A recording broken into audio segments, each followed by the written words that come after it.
Not change tonight. With that, I'll keep this up because I anticipate going back to it at some point. I'd like to introduce Lynn Preheim, legal counsel for GMD5. And Lynn, if you have any other comments you'd like to provide. I don't. I'm here to help Warren and the board answer the questions that you all have. So as they come up, I'll be happy to do it. Awesome. Yes, Yeah, Daryl. Yeah, you need to talk about WCA and how we're trying to draft that. So these quantities, looking at 5-year quantities, and how you can move them from well to well. Sure. WCAs, water conservation areas. Water conservation areas are voluntary agreements between the producer, the water user, and the chief engineer directly. No middleman in between. We are not saying you can't do WCA. We encourage you to do the WCA. What does that do for you? One, it documents your conservation. It gives you a proof that no one can refute at some point in the future that you've done your part to conserve. Two, potentially can provide flexibility, allow you to move water around within that WCA area. Three, it's a direct conversation with you and the chief engineer. What you negotiate with the chief engineer is exactly what you get. You achieve these goals on your terms and how you want to do it, with the flexibilities that you want.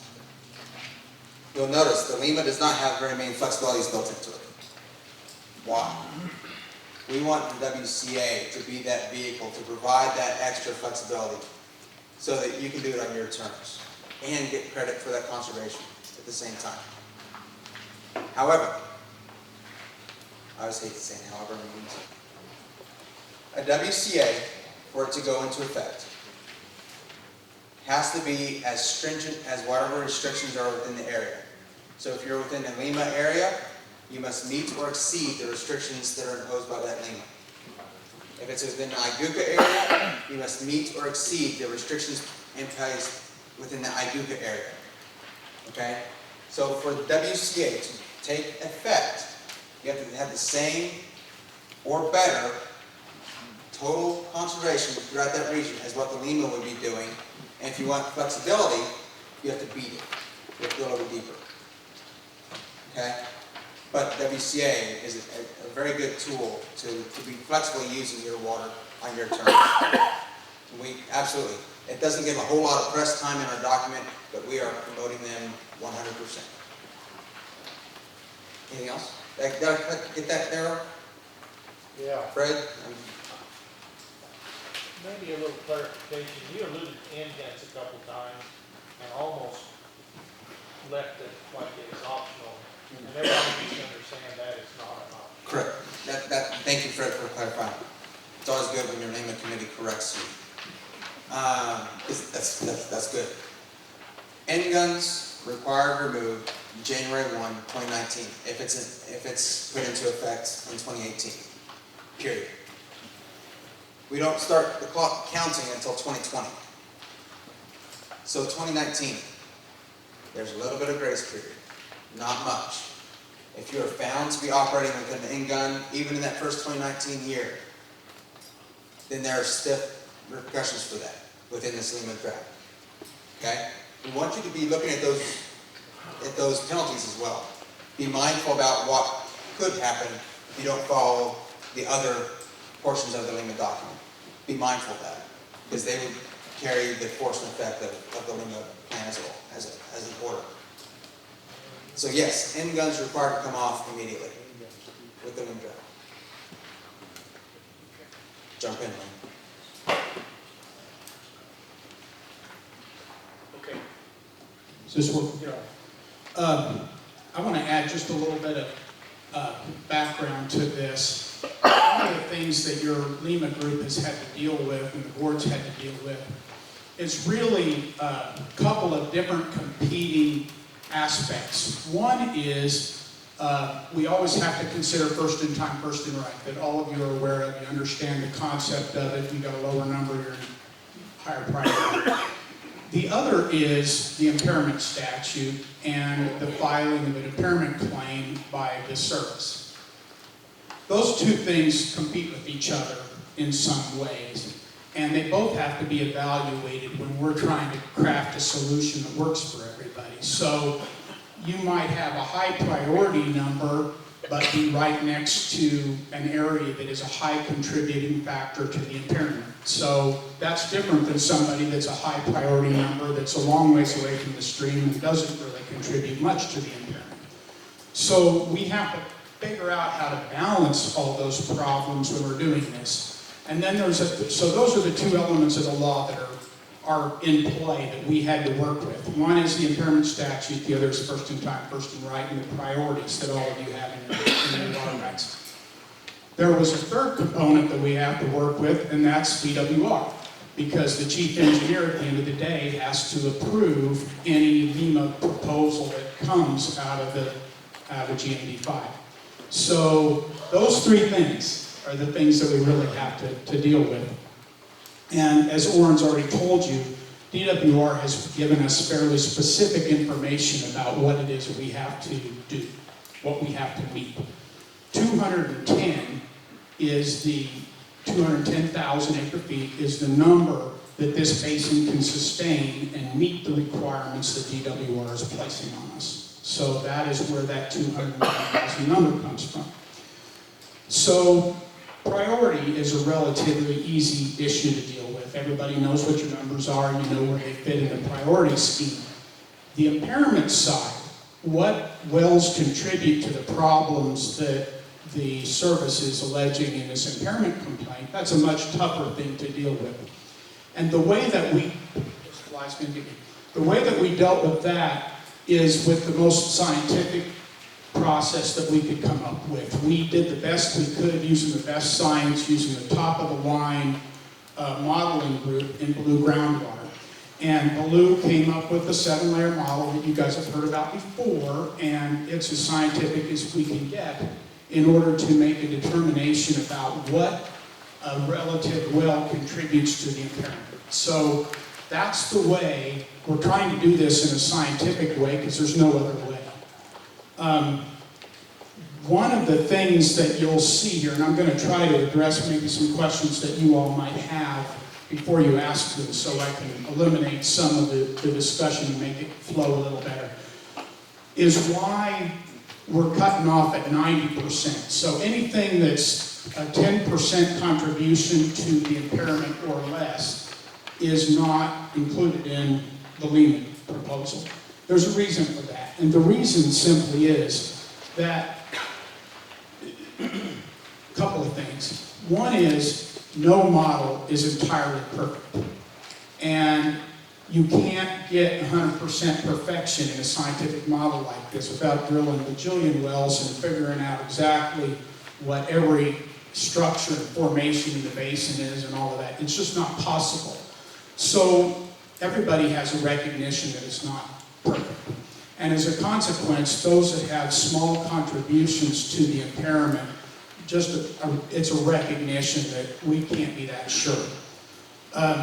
So that's one reason. The other reason is it's within the margin of error. You've got errors built into this whole thing, and 10% is easily within the margin of error. So that's why the committee ultimately decided to use 90% and below. So that's the reason for that. Another thing about the science, and one of the things that we've looked at carefully, and I think is being considered right now, just so you all know, is changing the boundaries of the LEMA that we've been discussing up to this point and that are currently reflected in your package today. There are areas in the Rattlesnake Creek Basin that have a 10% or lower, water rights that have a 10% or lower contribution. If you were going to justify that 90%, 10% differential, it hardly makes sense to keep wells that have less than a 10% contribution that are still in the Rattlesnake Creek Basin in the mix. So we're considering redrawing the boundary lines so that it won't include those 10% or less wells. So that's one of the things that's in discussion in the next draft of this proposal. So hopefully that addresses some of the concerns that some of you may have had about why, if you're going to do it scientifically, let's do it scientifically, and that's what we're trying to accomplish. So hopefully that's a helpful intro to the questions that all of you may have. And Orin's still back here. Am I forgetting anything, Orin? Yeah, real quick, technical clarification. We're not saying you have more impact to the zenith gauge than you do to the North or South Fork Penobscot or the Arc. We're not saying that at all. All we're saying is that at the point in time where we modeled out to, 68 years into the future, if you're in the 10% zone, 10% of the water that you are using within that 68 years, 10% of that water otherwise have impacted zenith gauge. The cone of depression would reach out by the end of that 68 years, not at year 1, not at year 2, 68 years. 10%. Assuming the model is 100% perfect, that's what it means. Correct. Correct. And so we had folks that, like Linda said, that were in the 0 to 10 that were still within the Rattlesnake Creek subbasin. Well, originally in 2007, in August of last year, we put them in because they've historically been in the Rattlesnake Creek subbasin. But then you have folks that are very near Quivira that have the same model impact on zenith gauge that are very near Quivira. They're exempt because they don't happen to be living and having that water right sitting within the Rattlesnake Creek subbasin historically. So why are you hitting the guys that are 0 to 10 within the Rattlesnake Creek if you're exempting the folks that are closer to zenith gauge but having the same impact? So that's the reason for the restriction and revision to be 10% or greater only. Okay? Yeah. Questions? I'm sure there are a bunch. Kevin? So if you're going to change the boundaries, is that 2010 number going to be adjusted, or are you going to change the percentages on the wells and on that? That's an or question, and the answer is yes. It's an awesome question. You're picking up on all the things that we have to do. So you're right. 210 has to change because it's based on the inclusion of those. They're now going to be excluded, so we're going to have to adjust a little bit. But it's still our goal that the percentages are going to be very similar. Likely they're not, because the distribution of priorities, distribution of where the wells are at, are going to change. And so the percentages are likely to change. We're trying to minimize those so that we're not shifting dramatically between drafts. We don't want to put a number out there and drastically change. We're trying to keep those as close as we can. But 210, that number will be modified because that is based on the previous boundary area. I know there are more. This is going to be a shorter meeting if you guys will chime in. When will a new map be drawn? Very, very soon. The new map will be Zone A only. Repeat the question. Sure. When will that new boundary be available? It'll be Zone A, 10% or greater. What we can do is I anticipate, I was hoping to have it done today, but today happened and it didn't happen. I was hoping that today we all have that map on our website tonight. It's not there. My goal is to have that up there tomorrow. If not tomorrow, it'll be very, very soon is my point. Okay? We're not going to try and say, oh, in 3 weeks' time it'll be up there. No, I'm going to get back to the office and that'll be one of the things we post. A quick plug for our website. Hopefully you guys have been to our website recently. According to the stats we have, we've completely redesigned our website with the effort to be more transparent. We have put all of the LEMA documents, comments, feedback we've received so far, the correspondence back and forth between the state and the G&D, Audubon Society, WaterPath, those are all posted to our website. please take time. I know it's a big time sink at the wrong time of year, but please take time and take a look. We want you to be fully informed about what we're doing, because if you are not informed in what we're doing and why, it makes this plan weak. We want this to be a very strong plan that the stakeholders support, that it has a good legal and technical basis. Okay, so please take a look at the website. But yes, I'm hoping to have that updated on the website soon. Couple other comments.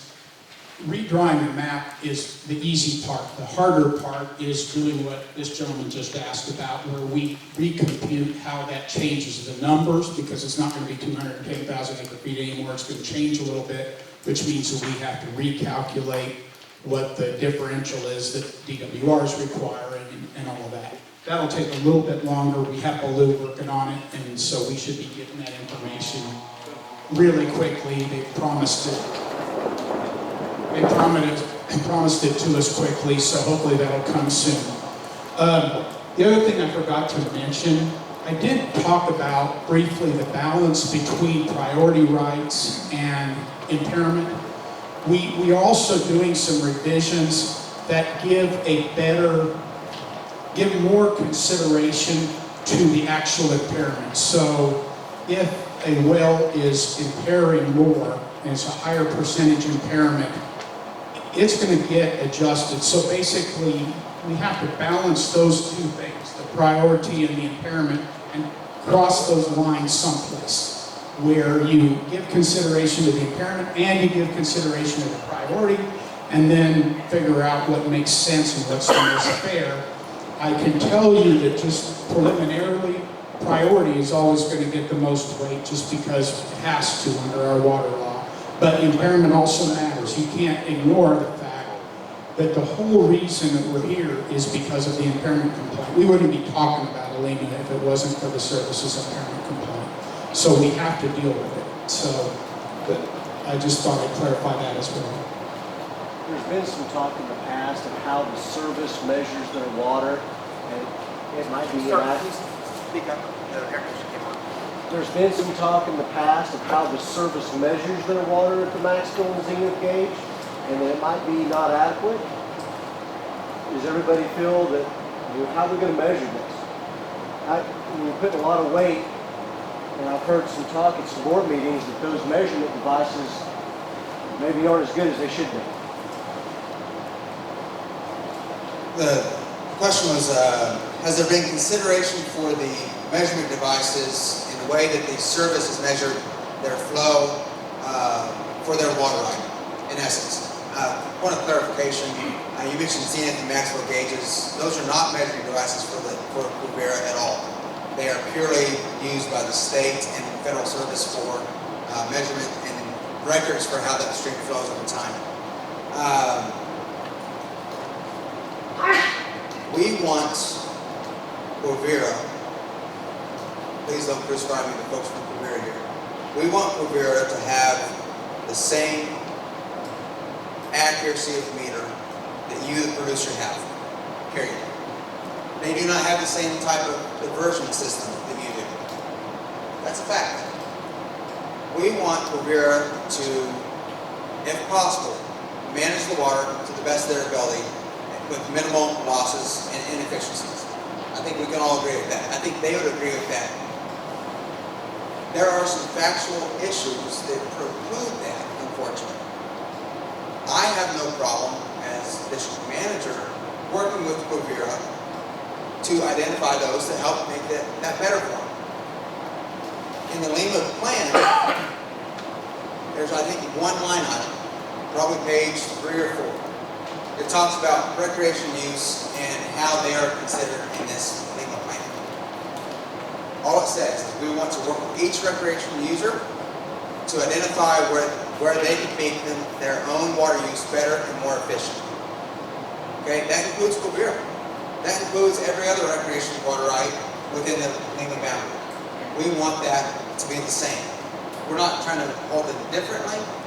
We understand there's some things that they can and can't do based on the way that they use water. But personally, I'd argue maybe there's some issues that we could be better. Hopefully. I know I didn't answer your question fully, but all I'm trying to convey is that we want them to be held to the same standard for a water meter that you are as a water user for irrigation. Same. Yeah. The augmentation, oh, go ahead. Can I stop just a second? I want to expand on that just a little bit. From the very beginning, we have always pushed DWR to encourage the service to have better ability to track what they're actually receiving, and we begged and begged for that. DWR has told us that they are going to try to get that accomplished with the service.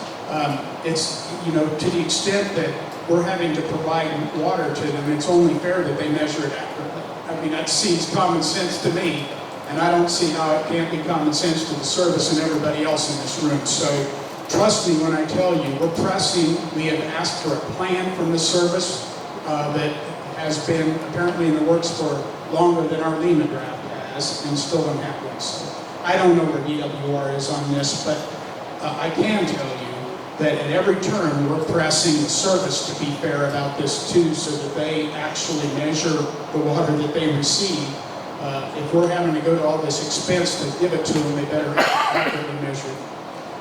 How do they know they're impaired if they don't know what they receive? Yeah. That is a fine question for Mr. Barfield. The question was, how do they know what they're impaired if they haven't been accurately measuring the water that they've been receiving?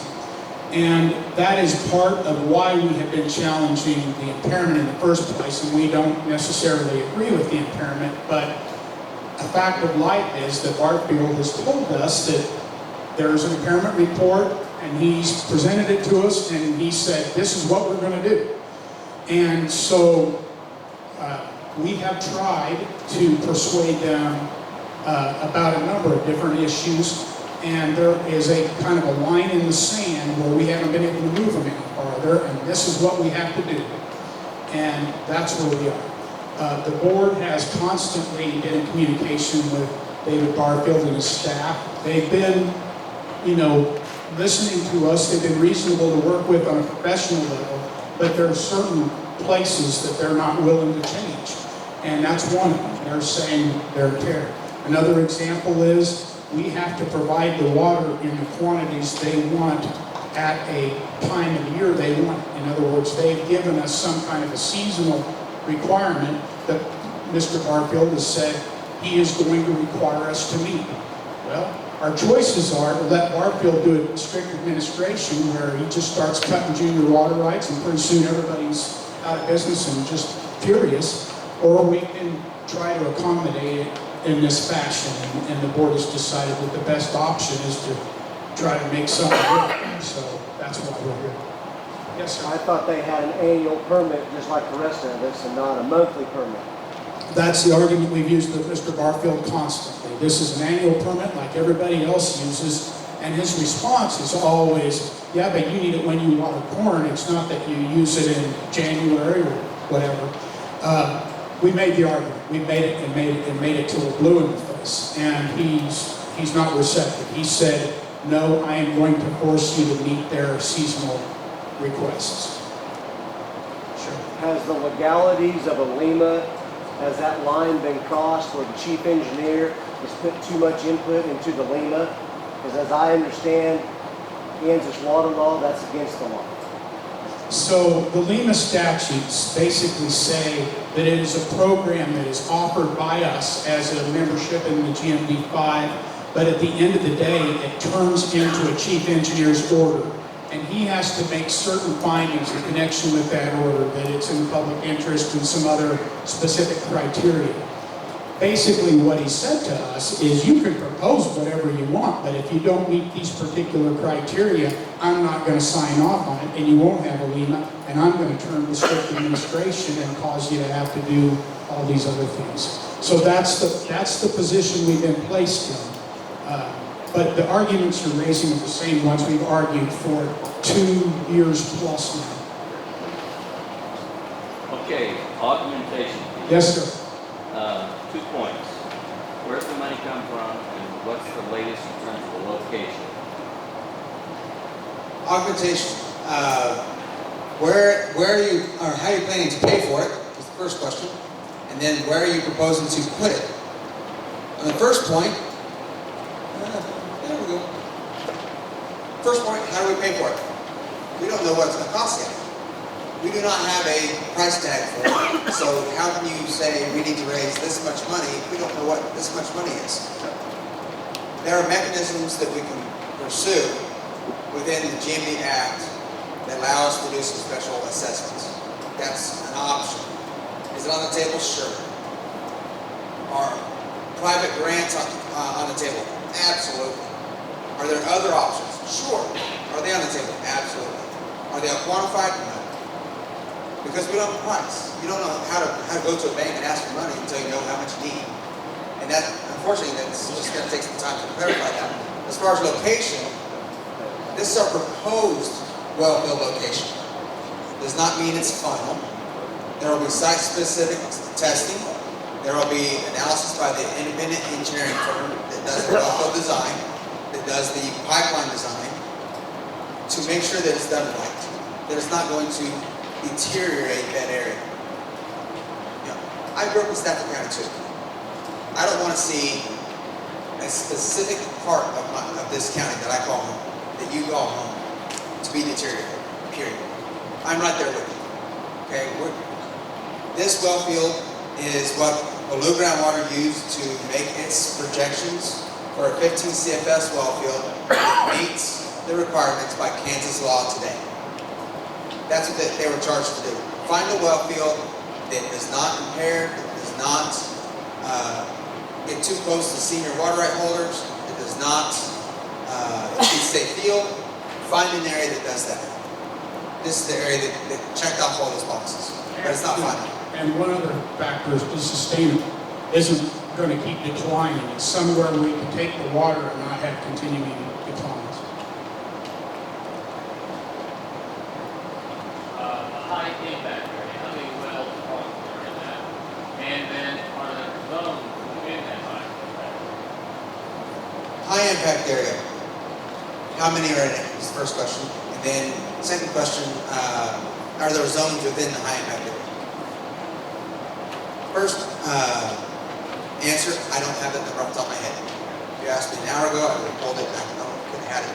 I meant to. I don't have that number off the top of my head. The second one, are there zones within the high impact area?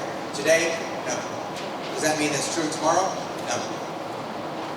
Everything's on the table because we're balancing priority, we're balancing response to stream, and so it's going to be going back to the whole mantra of don't put anybody out of business and try and maintain those percentages as close as we can to where they're at now. Okay, we're going to try and keep that balance. Does that mean we add some zones, some priority areas, some response to stream zones? Possibly, I don't know. Right now, I don't believe we're really looking at that, but it doesn't mean that we're not. Okay, I know that it's not a great answer, but it's what I got. Greg, you have a question? I beat a dead horse, but I have a couple of questions when you brought up I'm going to go back to time when Rivera filed the impairment. The way I read up there, that's the Rattlesnake Basin, is that correct? That's what's written up there? Is that right? Okay. 1971, I came with my dad and we followed over there for a water right. It's the South Fork of the Minnesota, 4 miles from it. And that water basin we were told we were in by the people at that time in the state office. How did I become part of the Rattlesnake Basin? Who authorized that? What changed? Yeah, so the Rattlesnake Basin is based on surface water analysis, not groundwater analysis. So what happens is, just because the surface water behaves in a certain way, doesn't mean that the groundwater beneath behaves exactly the same. That's why the basin boundaries aren't necessarily completely aligned. We had a big rain in July of this year. We had one of, I think, the 5th largest flood at the Minnesota crack. All the water in our area went to the Minnesota. Off the surface. Off the surface, that's my point. So what surface drainage is isn't necessarily the same as the ground. But you did explain why I was in the South Municipal and I was now also, in the Habitat Okay. Changed. Well, what changed is we went from the impairment phase of identifying how much we verified their impairment. They filed it on the Ross Lake Creek subbasin and the junior users within that subbasin. Right. Fact. Chief engineer in his investigation had to go with blinders on to identify the junior water users within the Ross Lake Creek subbasin that were impaired and quantify how much. When you shift from investigation and the final report to finding a remedy, is when you shift from who actually has impact. And that's where we see these, look real close, these are the surface drainage basins. That's the boundary between Rattlesnake Creek and North Fork Minnesota, and the same on the north side up here toward the Arkansas.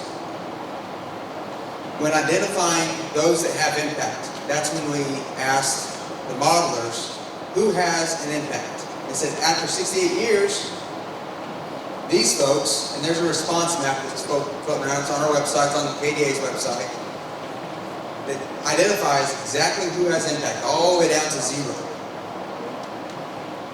As Lynn was articulating earlier, the model's not perfect down to zero, but we have confidence, high confidence at the 10% point. Okay? So those folks have been identified in order to find the folks that have impact on zenith gauge as having 10% or greater. And so that immediately went beyond the surface drainage basin boundaries to those that have a groundwater impact on zenith gauge of 10% or greater after 68 years. Does not mean that your well down here, right, it's right down there, I understand, does not mean that your well down here or up here does not have 90% of impact to the other, going the other way. We're not saying that at all. We're specifying how much impact does your well at your location have on zenith gauge after 68 years. Is it 10% or greater? Yes, no. If it's a yes, you're in the Lima. If it's a no, we're considering dropping it out. You talk about redrawing the boundaries. Are you going to make it bigger or Nope. break it? Look, it'll be shrunk. Look real close, you can see this line is kind of jagged through here, then it becomes kind of wavy. That is the surface drainage basin boundary here and there as well. Same up there. What we're talking about is it will be restricted to a zone that is 10% or greater, and it does reach out to here, and it does reach up to here. But it does go all the way out and still grab North and South Fork Minnesota and the Arkansas River subbasins. But because of groundwater impact, not surface water. When I was at the meeting you had before though, I talked to the with something different. And I asked him a question. And he said I had very little, no impact on the rattlesnake, but I did have impact on the Minnesota. Sure. If you were to put those two in the basket, you would have more impact on the Minnesota than you do on the rattlesnake. All we're saying is that you have 10% or greater on the rattlesnake. Who determines it? Yes. Yeah. Because he didn't know. Our modelers have determined it. And KDA is determined. Okay, so Yes. you're going to use another model? No, it's the blue groundwater model. Exact same model. Albuquerque, yes. No, it's from Albuquerque. Okay. On the WCA, right now, we can't cross basins, correct? Okay, we include wells from numerous basins. Question was, on a WCA today, can those wells be transferred across the surface drainage basin boundaries? Is that correct? Okay. I will say this for WCAs. They are a case-by-case basis. We do not have one in this area. We've not had one. So how the state would determine how, yes or no on that, that's not our say. Okay? I'll be honest, it's not us. That is a direct negotiation between the user and the state in Manhattan. My gut is if the local source of supply is still found to be the same, the answer will be yes, you can. That's my gut, based on some conversations we've had with them. That's my gut. That's as good as you're gonna, that's all I can do. Okay? Or from my observation, there is little water management around St. Mary's going into the salt. The meters I see is the water that leaves to the salt. Can you explain how they determine that 14,000 acre feet? Sure. They disperse that out in those kind of places. Sure. And I'm gonna defer some of these questions to KDA, because that was right there, bailiwick, when it was done, but, sure. Quivira's water right is 14,632 acre feet of water annually. That is their certified acre feet today. The question that Leon had, how is it diverted? Because his understanding was that there's zero metering as the Rattlesnake Creek dumps into Little Salt Marsh. The only metering is after that. We're gonna roll back 30 plus years. Little Salt Marsh can be used legally by Quivira staff as storage of water throughout the year. They have legal authority to bring that water and store it in Little Salt Marsh. Then they have the ability to divert that water off at 3 locations along Rattlesnake Creek as it moves and meanders through their boundaries. The sum quantity from those 3 points of diversion, historically, and I'm going to have to be careful here, when they perfected it on that finding of inspection report, I forget what FIR stands for. At any rate, when they perfected that water right, they perfected it saying that 10,100 and change acre feet was diverted from those diversions throughout their boundary. Approximately 2,500 was, sorry, 1,500 was accounted for storage in Little Salt Marsh, how much water they can store there. Then the remaining 2,500, obviously I'm rounding here, so don't hold me to all these numbers. 2,500 is for evaporation of Little Salt Marsh. Okay? We've had questions about this. Glenn was talking about various points. We keep going back and forth with the state on it. This is another one of the metering and monitoring of the water use at Quivira. Annually, Quivira does a good job of reporting how much water they divert. They do. Using the meters they have installed today. Storage evaporation. It's still a question. Is it something that we're getting answered today? Probably not today. Is it something we're continuing to pursue? Absolutely. Because again, if we're going to be delivering water to Little Salt Marsh, we want to make sure that what we're delivering is needed and that they're going to be putting it to beneficial use and not letting it sit there and evaporate off throughout 6 months. That also goes to why we're conceding to a point being able to deliver water when they need it. Because if we deliver water in January when they don't need it, it's going to sit there throughout the spring and early summer and evaporate off when they don't need it. Okay, so we're willing to concede that to a point to allow them to request water when they need it, so it's not being put to that it is put to beneficial use. Does that make sense?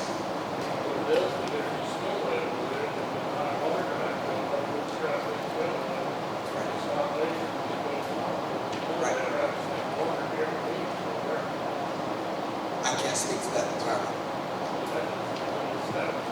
I fully understand.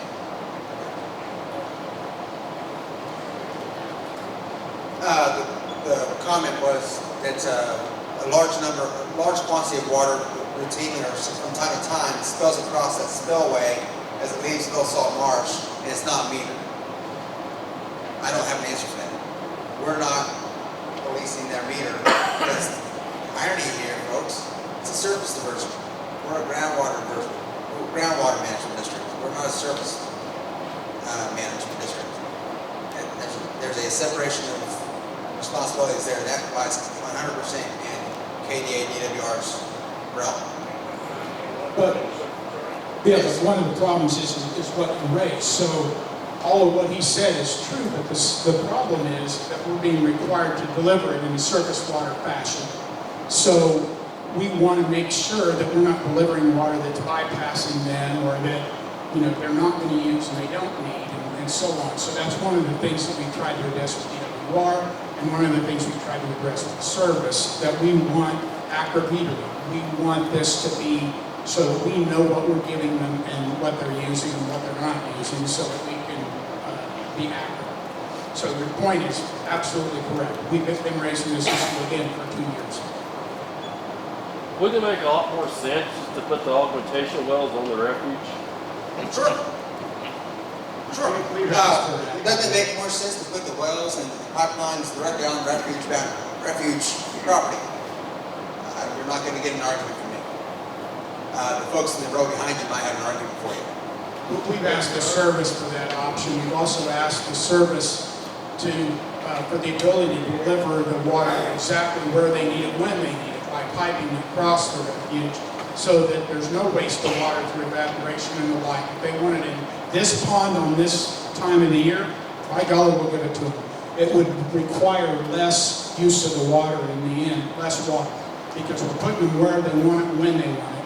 But so far, that has not been permissible to the service. It looks to me like that augmentation well field normally bypasses the water there.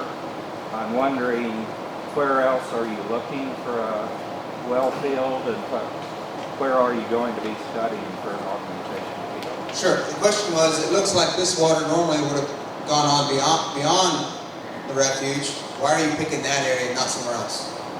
Right? I paraphrased grossly, I know that area. In our modeling work, I say our, we look at our water at our request. We ask them, where's this water coming from? Who's it impacting? This water will be capturing water that is moving adjacent to Rattlesnake Creek, moving easterly. Okay? Toward the eastward. We are capturing that water as it comes across. Okay? There are no senior water users that are downstream from us, from this proposed wellfield area. Domestics, there's some domestics. Stock water, there's some stock waters. We're keeping an eye on those too. But this water has been modeled to be coming from here. So it is Rattlesnake Creek water moving east that we are capturing and then rediverting back north to Rattlesnake Creek channel. Where else have we looked? We have looked at a well field here north of St. John, adjacent to Rattlesnake Creek on either side. As you get closer, we've looked at wells here, we've looked at wells up here, we've looked at wells all the way through there. Various reasons why they're discounted. Further away, water quality gets better. Sure it does. But the problem is you're investing so much more into pipeline that it becomes unfeasible. If you deliver that water to the Rattlesnake Creek channel there, you lose the majority of it to infiltration into the channel or evaporation. So you're not being efficient with your delivery of the water. What about here? Or here? Well, there are other issues with that too. Water quality is the big one. Water quality, as it goes west to east, gets progressively worse, naturally. Okay? We need, again, remember one of the criteria points we need to try and meet is quality for this augmentation field, not just quantity. So delivering water that is better than what they normally get is detrimental, just as detrimental as delivering water that is too salty for them to use. So we need to try and match the natural. And so that's why a well field very near where we're delivering is optimal. Okay? Believe me, we've looked at a bunch of them.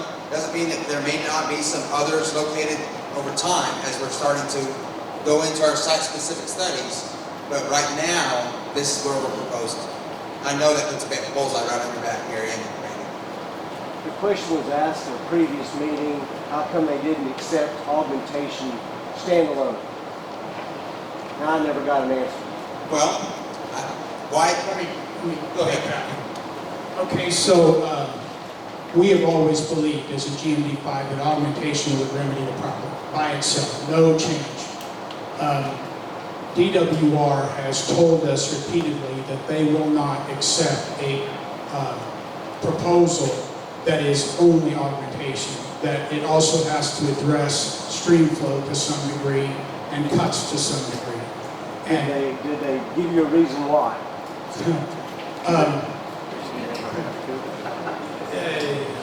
Yeah, not really. I mean, we believe that if the goal, I guess let's just put it out there, if the goal is to solve the impairment, we have a proposal that can solve the impairment with augmentation and doesn't require any of this other stuff. But again, David Barfield has very clearly said, no, I'm not signing off on it, I won't do it, and we've tried. We would love it. I think that would be the best solution for all of you, and it wouldn't require cuts, and why are we addressing stream flow? But it's just one of those things that we haven't been given any alternative. It seems like to me with Alima, everybody in this room needs to understand that Alima is us as a collective group given our water of our free will, because through the board, we are giving our water up to appease the chief engineer. Be very clear about that. Be careful what you agree to. Do your research. You know, this kind of gets the chief engineer off the hook because we're solving all his problems. And he doesn't have to do anything really but sit and smile like he normally does, because your taxpayer money is paying all the attorney bills. And that, the problem is, as a group, you know, the choice that you have is appeasing him or letting him do strict administration, which is just brutal, and nobody in this room can do it. So it's one of those deals where, you know, at the end of the day, the board and your group, your membership has to say, okay, what's the lesser of two evils? What choices have we been given here? And that's kind of where we're at.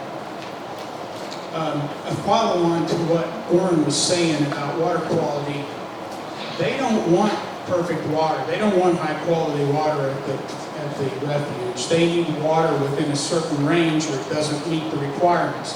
So add that to the list of things you've heard about that we're trying to accomplish all at the same time. We've got to deal with quality, we've got to deal with quantity, we've got to deal with, you know, all of these various things, the various aspects of the legal requirements, all trying to meet this goal. So trust me when I tell you, this board and the Lima Committee has spent hundreds, thousands of hours trying to get through all of this in a way that is fair and equitable and doesn't put people out of business, and at the same time, you know, does its best to fight back about things that we just can't, you know, just don't make sense, but we don't have any choice about. So.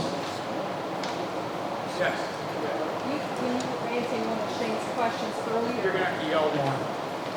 When you answered one of Shane's questions earlier, you said that you had challenged the impairment complaint. I have asked that question for 6 months and gotten the answer no from everybody. So answer that, and why did, when the order came down from chief engineer, why was it not challenged at that point?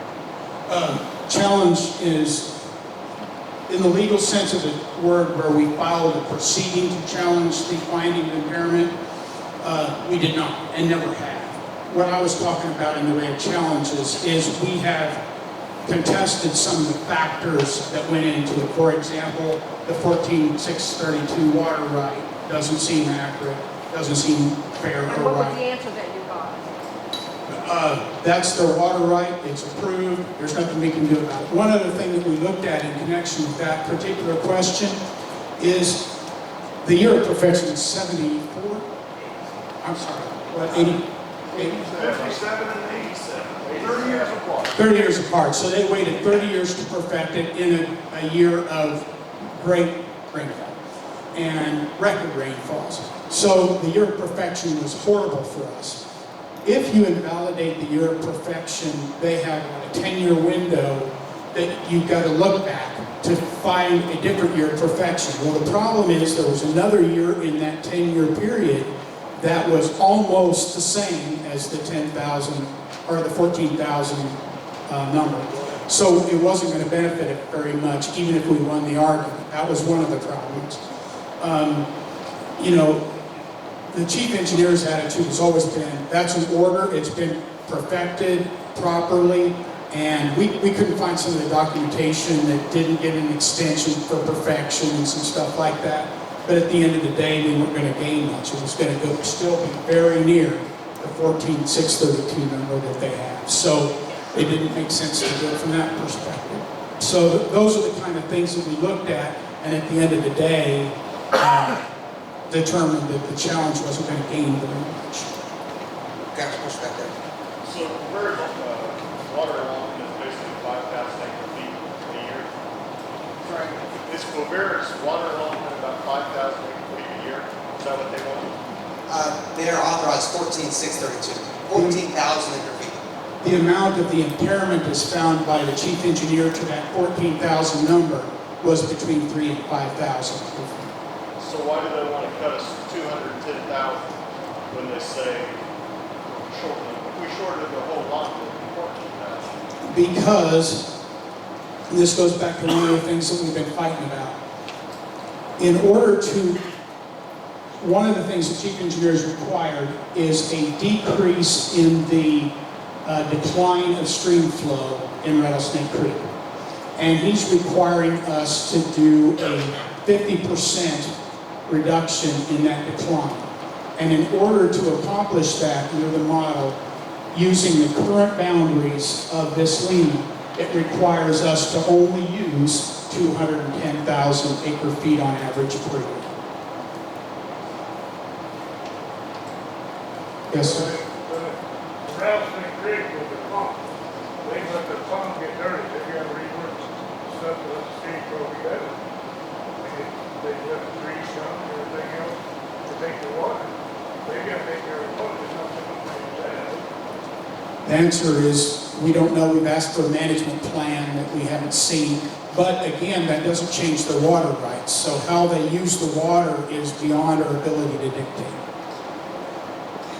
Yes. Additionally, I will give New Fish Wildlife credit, and their partners program specifically.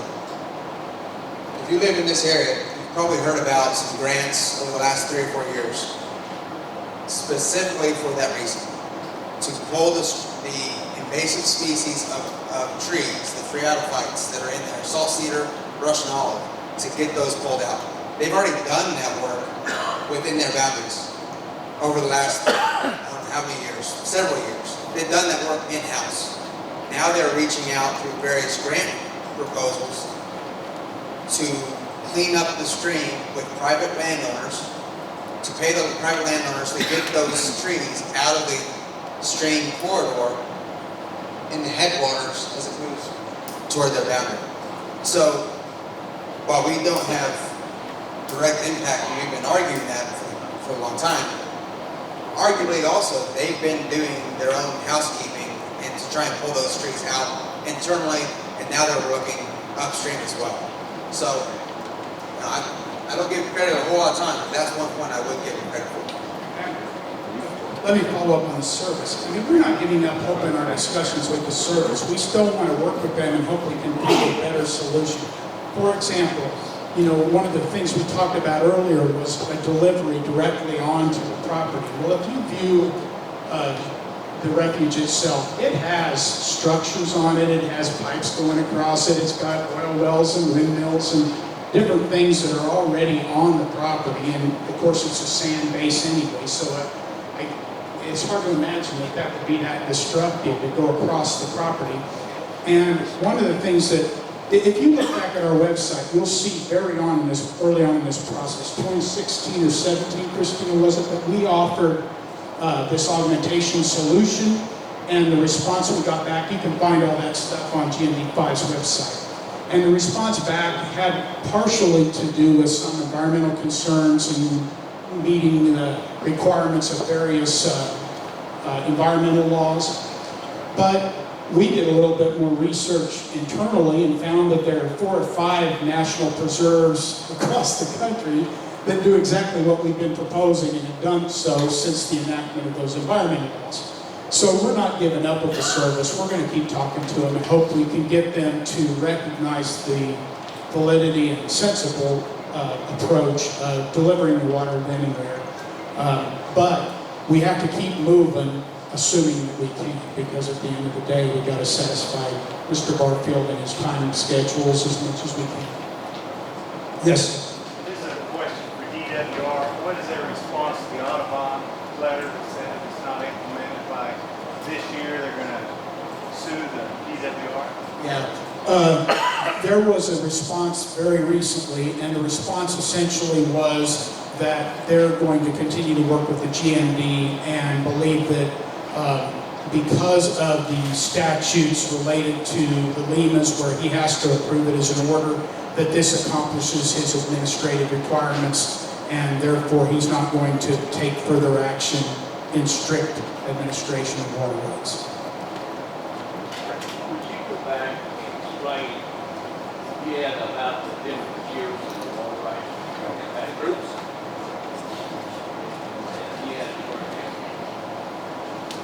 Yeah, well, yeah, another one to show we got you. Yeah, well, acre feet. That one. Okay, say you're in group 4. Yes. 136. Would you explain that? Is that where we're going to be cut to, or is that proposal, or what? I didn't quite follow it. Sure. The column on the left, or on the right. That is your voluntary use target, assuming you have a 195 certified acre-foot permit within each of these respective groups. Okay, so this is an example of the implementation of these percentages authorized. Okay, if you were to take all of the voluntary use targets within each of these respective groups, the sum total would be these numbers. Does that help at all? Well, take over the index, not a test. Go back. Not a test for 100%. It's not a test. 109. I'm using 4 different examples. Taking shutting off the in gun is not going to reduce 195 acre feet down to 46 acres. Right. The accounting balance is 10 to 210. Period. We chose to go off authorized. As a result, to get to 210, it's a much more drastic balance act. Yes, John, you have a clarification? What I think you need to emphasize, that 210 is based on the fact we do nothing. We don't take off in guns, we don't. Okay, that was my question. That's what I said. And so, to get to 210, we're saying that if you take off the end guns, and we can figure out a way to save this little extra deal that Barfield wants in the heart of the Lima, you'll never see that 210 restriction. But how you get to these targets is on your, how you do it is you. If you take the in gun off, you tell me that's not the issue. Let me help here, I think. I can help. There's a number missing here, and the number that's missing here is 233,000 acre feet. There it is. Okay, 233,000 acre feet is the amount of use that was being experienced in this basin. DWR has told us, and using the model, that in order to get to that 50% line that I talked about earlier, we have to go from 233 down to 210,000 acre feet. That's what we're trying to accomplish. So 19,000 of that is attributable to in-gun removal. 4,000 of it is the reduction in what we call zone D, or in that greater than 40% area, to get to the 210. And that's essentially what we're trying to do. So you're telling me if we call this plan's not going to kick in? If that gives us, if that gives us 210, we're done. You don't, nothing else happens. Nobody has to do a thing. None of the other stuff comes into play. My understanding, they've given us about 5 years, is that right? Correct. Then we talk about 68 years now. My concern is, if you want to do the math, 5 years out of 68, my question is when we can see results. Maybe we can, but if we don't, then we hand it that way. One of the biggest complicating factors here is everybody knows that if you cut everything, you're not going to see an immediate response to stream flow. It's not going to happen, right? We all are aware of that. So the best we can do is use the model to compute what's going to fix over time. And it's going to take longer than 5 years. But we're going to make it hurt 5 years. No, because it's not going to be based on what the stream flow actually is. It's going to be based on that 210 number or its equivalent. So as long as we're doing 110, it doesn't matter what's happening at the stream. Is it confusing? Absolutely. I thought the problem was the stream. Not according to Are we us. just walking in a circle? Yeah. Our belief is that stream flow should not be a part of this. It's not part of whether there's an impairment or not. We all have to solve. Here's what I say.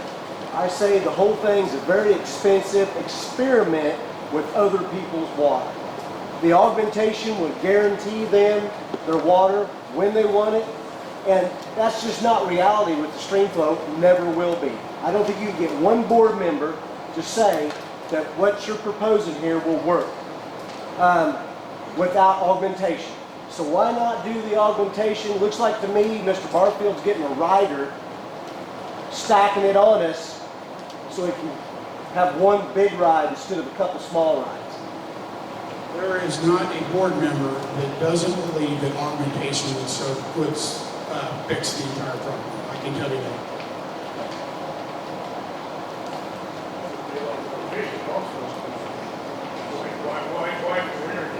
The comment here is it'd be a lot more efficient also. There is not a board member that doesn't agree with that comment.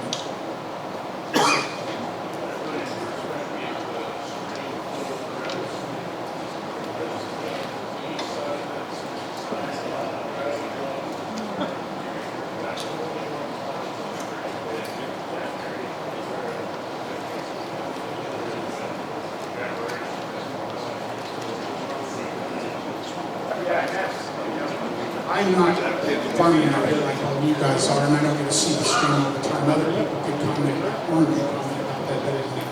The comment was while from Hudson to ZNK, to Rossi, to Rivera's boundary, it's 8-9 miles as the crow flies. There are a whole lot more stream miles than that. 20, 22. So, not only that, sandy soils. So delivering water to the stream up toward Hudson, you lose a lot of water in delivering it there. So delivering to their front door, ideally on their front doorstep, is much more economical than trying to deliver it to the stream and having it poof, evaporate or infiltrate down in a sandy soil. Absolutely. If we're not going to use, so just to clarify, if we're not going to use stream flow, how do we gauge that we've done anything? How do we gauge the impairment? We have argued that point repeatedly. So it comes to how do you measure success? Arguably, we've got the state in agreement that achieving 210 is success. Even if the stream doesn't flow? Correct. Correct. Sounds like a government program. Well, here's the other thing to keep in mind. We're not charged with making the stream flow. Period. We're charged with reducing the depletion to the stream into the future. Minor difference, but there is a difference. We're not charged with causing that water table to rise enough for it to start flowing naturally. That's not what we're charged with. We're charged with taking the slope of depletion and kicking it up a notch so that it's not depleting as fast. That's what we're charged with, okay? So, it's not stream flow. Yeah. What is the difference between, you keep hanging on this model, and the Kansas Geological Survey said there was like 2% depletion. Why is there such a difference? Ironically, there's not. Reason being, What's the question? sure, Kansas Geological Survey says Stanford County is within 1 to 2% of bingo, dead on the point of water use. 2% or less water use. Kansas Geological Survey says we're there. Looking at these numbers, I'll get there. These numbers are within 2% of water use.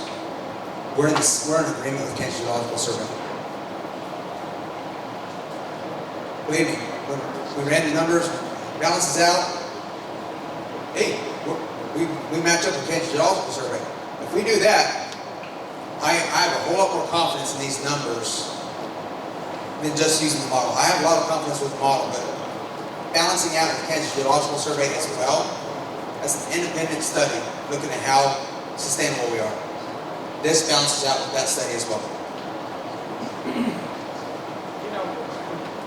Let me make one other comment about this. And I've often thought about this, and it's going to frustrate all of you when I say it, but if you think about it, we're going through all of this and all of this expense to try to address a 14,000 acre feet water right.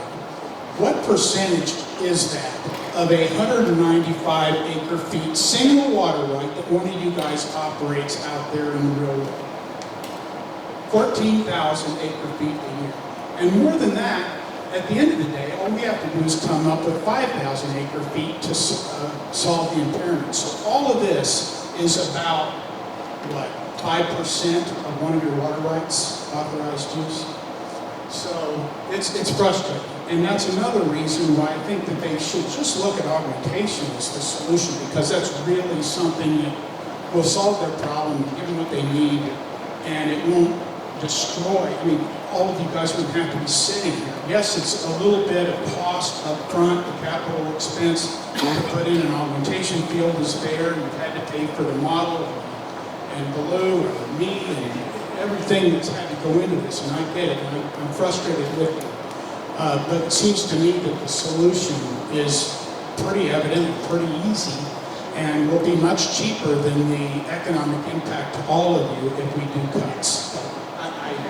I fought this fight repeatedly, and we're in a spot where PWR is requiring us to do what it's requiring us to do.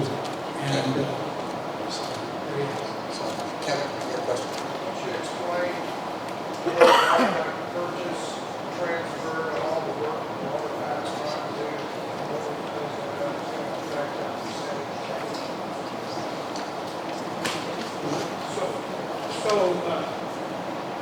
Let's say, WaterPack is doing really nice work trying to find money, trying to find grants to buy up rights in the high impact areas and that kind of thing. That all goes to that reduction from 233 down to 210, so it gets us to 210 faster, right?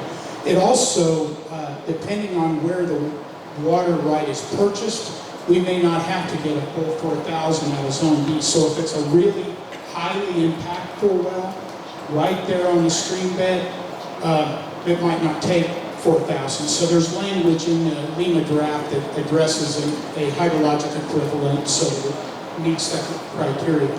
But to the extent funds can be developed to get to that number without having to make cuts, and those grants or donations or whatever is used to repurchase water rights and retire them, that will obviously make a difference in whether cuts are required. So that's one of the efforts that's out there. Getting the money is going to be a big part of this deal. Hopefully lots of people feel generous and get donations, and eliminates the need for a special assessment. So. Can you tell me what year Quivira was made on National Can you tell me what year Quivira was made a national refuge?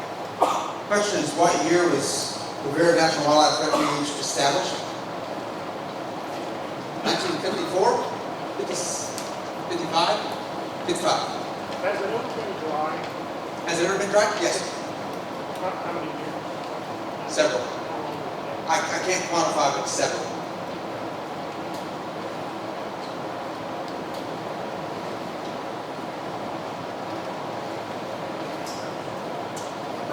Where water rights have a quality clause in it? Or does it just say water? Does Rivera Certified Water Rights 7571 have a quality clause in it? Or is it just water? They say what that quality is the argument. Right. Okay, so let's just go down Doesn't that. have. No, there is not a quality clause on 7571. However, if we supply water that destroys habitat or forage for endangered species, you think this is bad? That's an Endangered Species Act violation that we cause. This pales in comparison. I don't want to over dramatize it, but that's my interpretation of it. So yes, we want to try to maintain that quality so we're not causing harm through what we're proposing to do. But if Joe irrigates with some high saline water or a lot of salt in it, he destroys his crops, that's his problem. Agreed? The same as with Quivira, if they got some water they don't like, and it causes a problem, that's their problem. Well, for devil's advocate again, Ron, if your neighbor were to supply you with water that was higher salt than you wanted and it destroyed your crop, would you go after that person? You better believe it. And that's what we're talking about doing, is someone else supplying water that could potentially devastate their habitat for endangered species. And we're going to make sure that it doesn't do that. I would quantify the quality of the water before I took it. And they did. Right, that's what we're planning to do. We're wanting to qualify the quality of water before it gets delivered so that it meets and does not destroy. That's after the fact of the permit. They're wanting to quantify quality. You would like to have a quality of water for your irrigation crops too. You don't want it to be salty. I would guess that you would have KDHE coming out to assess quality of your groundwater if it was impaired too. I'm just assuming that. My assumption is not wrong. If you're getting salt in it, you seal off the bottom part where you're picking up the salt. Or Sorry. you reduce the pumping. I missed that again. Sorry. If you're picking up salt in your water and you're irrigating with it, you cement off the bottom or you or reduce the pumping rate Right. so you don't pick up that salt. Right. If you're picking up salt in your irrigation system, you modify your system so you don't pick it up anymore. Correct? Sure. But they didn't quantify quality when they were issued their permit. They Yeah, just said neither water. did you. Is the argument. Huh? Neither did you. Is the argument. Don, you have a question? If the Lima plant was implemented, which part of it would be started first? Would it be up the left side or would it be the augmentation? Yes. Both of them Yes. at the same time? Yes, if it's implemented, we're going to start with every phase of it immediately.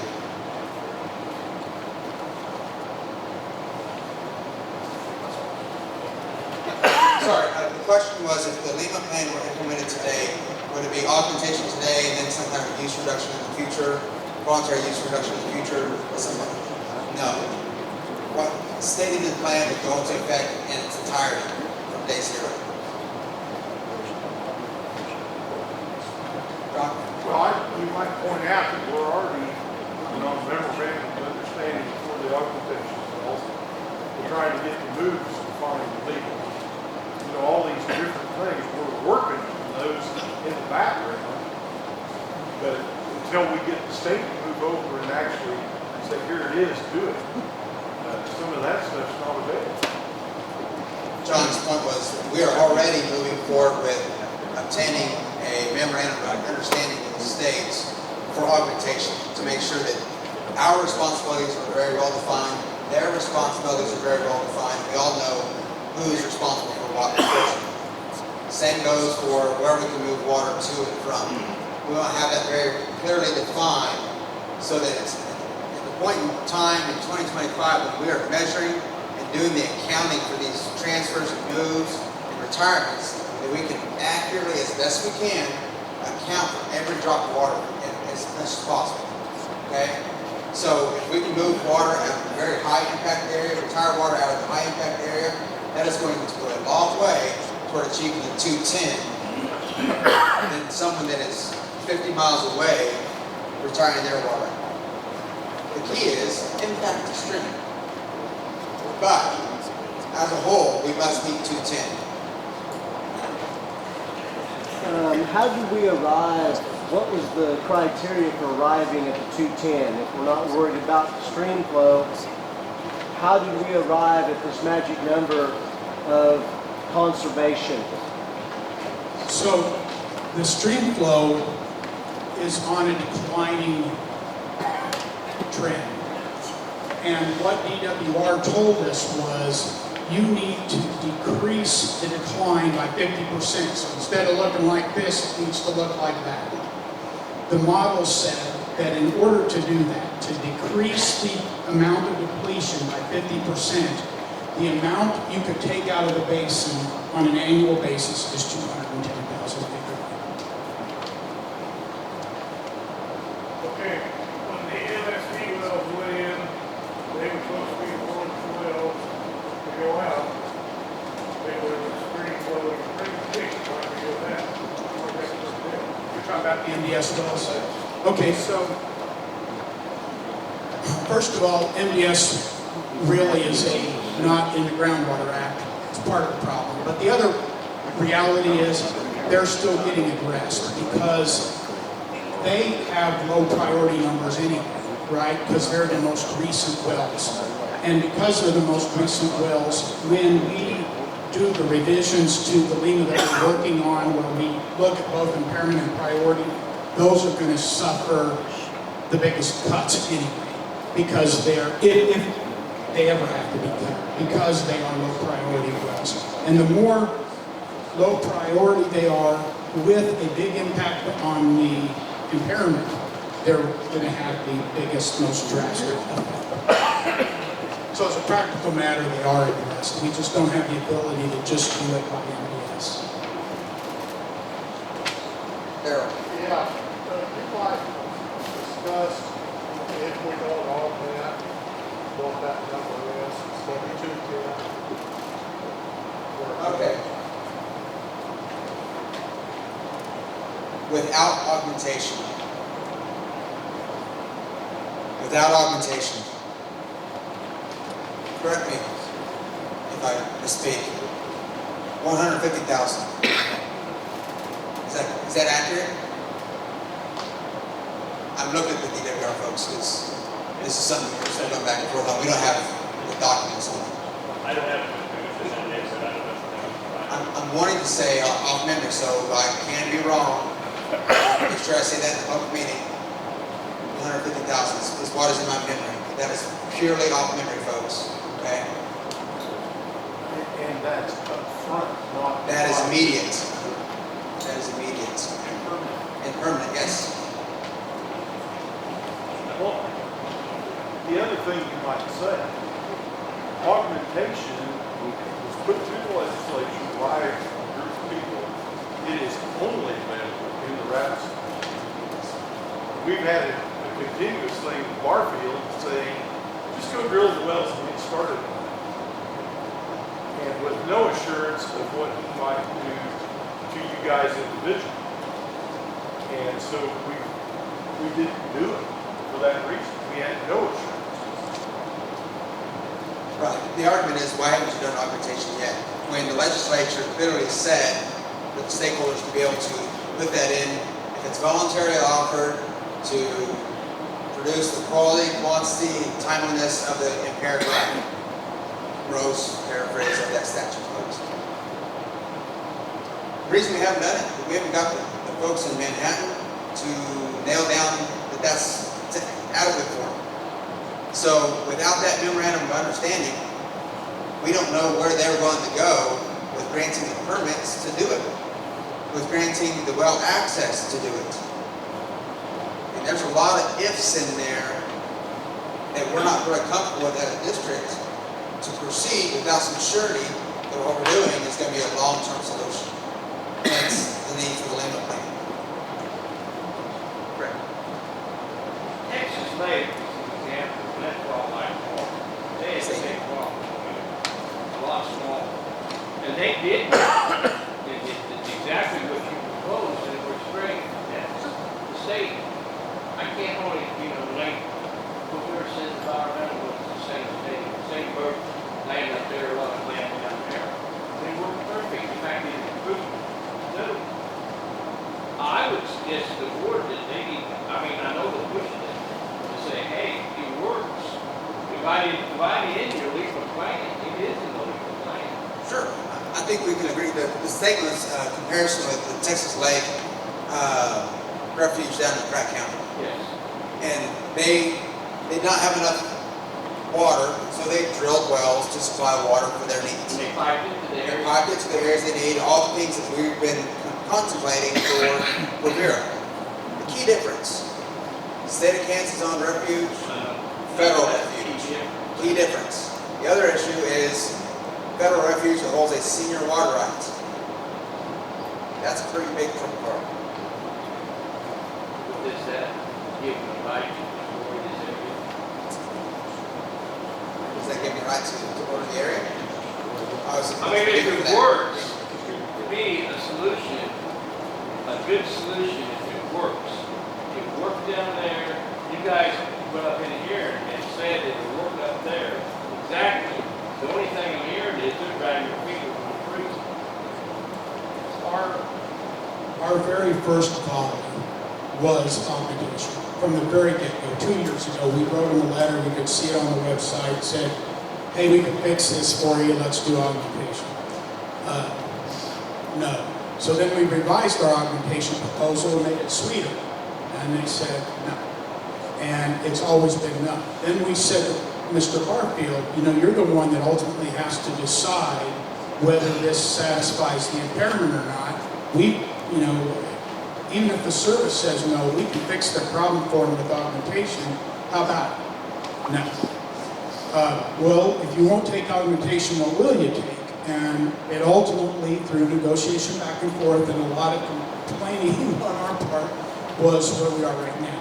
We'll let you do 5,015 CFS well field with a decline in stream flow to 50%, reduction in the decline. That's what we'll accept. So that's where we are. It's not that we don't believe it. We believe it and believed it from the very beginning. If we create this and decide on the need and Barfield comes into place and in 5 years or whatever, we do it, create how satisfied, how safe are we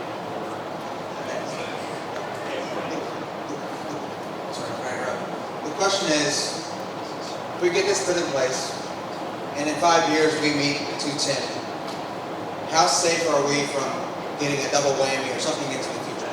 How safe are we? The answer is, it's an order that would be issued by the chief engineer. He's bound by that too. In the Lima document, it states, if the Lima area meets 210,000 acre feet averaged in that 5-year period, from 2020 to 2024, keep doing what you're doing, no change to what you've been doing, keep moving forward. It says that verbatim. Paraphrase, that's what it says. And now, let me be very clear too. If something in this document is not clear and explicit, I really want comment on that to say this point does not make sense. Can you give clarification to it so that we can redraft that clause to make sure it's very clear to you? But one other thing I should point out that should be really important, I guess I should have mentioned this earlier. So let's say we go through 5 years and we don't get to the 210 marker that we have to achieve. I have constantly pushed for really permissive language in how we fix the problem. So one of the solutions that DWR is requiring is language in there that says, here's how you have to fix it if you don't come up with something else. But I've kept the language that gives us flexibility that says, okay, let's say we're 1,000 acre-feet off. We'll go out and buy another 1,000 acre-feet or retire it or whatever so you guys don't be exposed to the cuts. So we're leaving open possibilities of remedying the problem that aren't strictly immediate cuts. We have other alternatives that we can use to try to solve it. So if we get up against it and there's something that is close and there are other solutions that are more palatable and work better for the group, by golly, that's going to be an option for you. And I think that's a huge thing because, again, we're going to get close. I doubt that any of the other stuff's going to happen. I think we can get to the 210 number and everybody's going to be fine. But if we're not and we need to do something else, at least we have options. If we reach the 210, I mean, my understanding is the reason we're here is because of the services impairment of stream flow, correct? Of their water. Not necessarily stream flow per se, but if they don't get stream flow, how do they get their water? I mean, if only by augmentation. Right, so if we meet our limit and we deliver augmentation in the amount that we're proposing in the Lima, they're not impaired anymore. And is there wording that that's the end of it? yes, it becomes An order, and it's explicit at that point.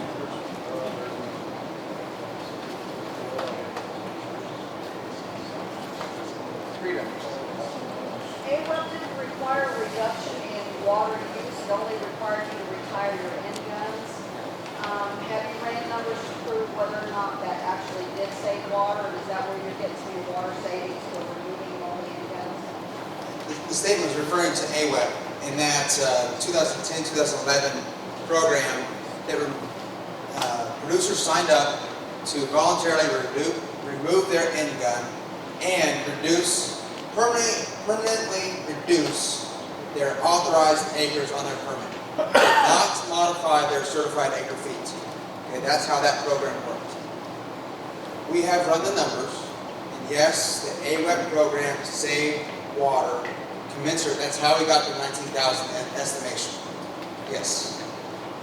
But be clear, it is an estimation because everybody's got different kind of systems and end guns and all of that. So we had to use some judgment in arriving at what that number might be. So it's not perfect, and there was no mechanism in place either at the state level or in GMV5 to do a perfect measurement of what end gun removal would do. So this is based on best information that we had, using largely the AWEP.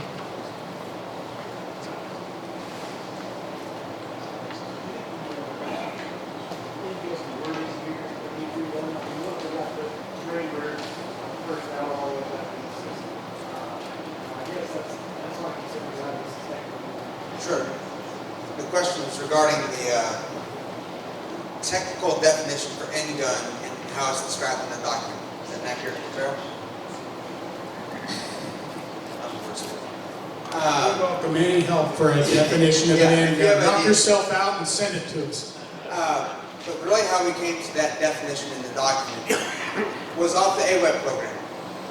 That's how it was defined in how we proposed that program, that the most end nozzle cannot be a larger bore size than previous nozzles on the system. That's how that system was, that's how that program was worded, and so we just stole that language. Okay. But yes, if Lynn is correct, if that's not clear, if you see some loopholes in that potentially, send them our way. We want that language too. We're not, I hold no ego to this language. Okay. What happens if they get faith, GMD tries to get conversations out with DWR and service needs us, and that date, 2024 comes and goes? Will those secondary things kick in? What if the GMD in good faith with partners, I'll extend that a little bit, pursues augmentation, but there's a roadblock imposed on them via either DWR or the service. What happens? That is our exact concern from day zero. That was our exact concern with, oh, just go out and drill wells. You'll be fine.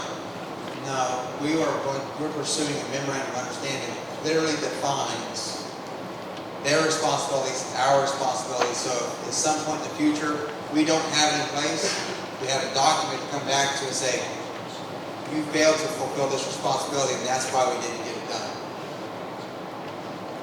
Yeah, thank you.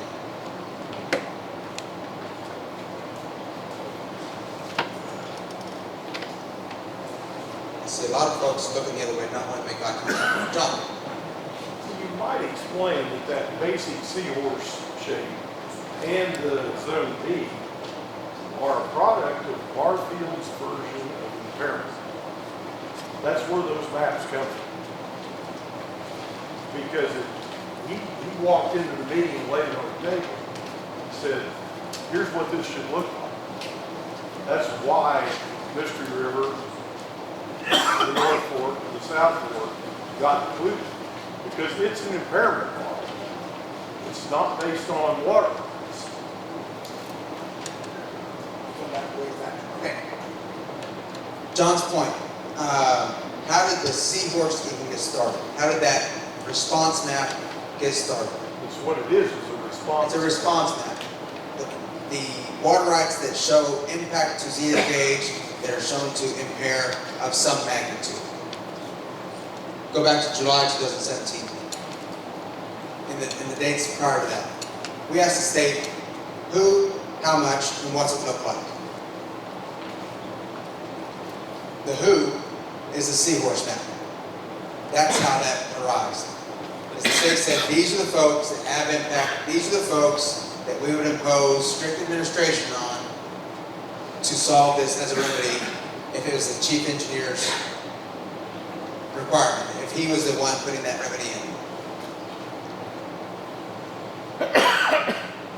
We did adopt that as our mechanism going forward because, again, it's not just priority, it's also impairment that we're trying to balance here. Okay? So yes, that they go hand in hand.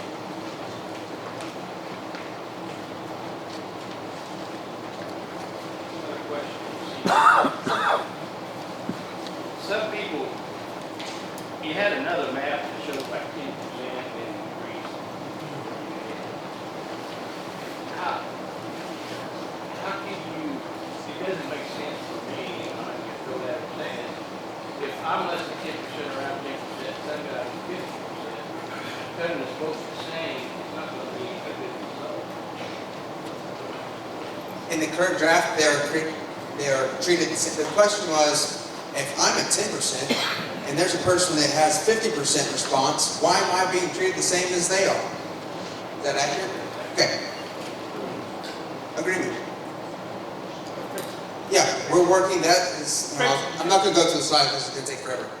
But those portions that we're looking at right now, that is one of them. That's treating everybody the same, regardless of your response to the stream, does not make sense. And so we're looking to implement that, but at the same time, still respecting priority. Okay, we have to balance those two out. So if you have an idea of how to balance those that you feel is more equitable than what we're looking at, please let us know. We're not closed down to that. We're not locked into how that is crafted. Okay? But yes, we're in agreement, Fred. Yeah, that's kind of shocking, isn't it?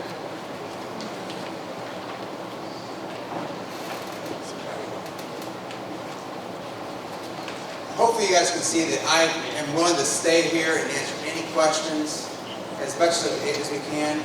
We've been here 2 hours working through these questions and answers. It's not to stop. We want feedback. We want communication. We want you to talk to the Lima Committee. We want you to talk to your board members. Please have input into how this is crafted. That's critical. I cannot emphasize that enough. We spent 2 hours. I think We see folks heading toward the doors. I think that, right, Dr. Lynn? I just want to say one final thing. Thank you all for your patience and asking the questions you were asking. I grew up in a community not much different than the ones around here, and I know that the coffee shop has a lot of information, and not all of it is accurate all the time. So rather than listen to the coffee shop gossip, give that man right there a call and tell you what the scoop is. And I think everybody would be better served rather than have misinformation being passed out. We certainly want you all to know what we're doing. Nobody's trying to hide anything here. We want something that works for everybody. And to be frank, it's no different than I tell all the people that work with me every day. I mean, we don't have the market on good ideas. And so we like good ideas from anybody that has them. So bring them on. Consider them and try to work them into the mix. But we're trying really hard to get something that works and get this over with. So thank you all very much for your willingness to ask the question. Thank you folks for your attendance and input tonight. It's invaluable. Have a good night.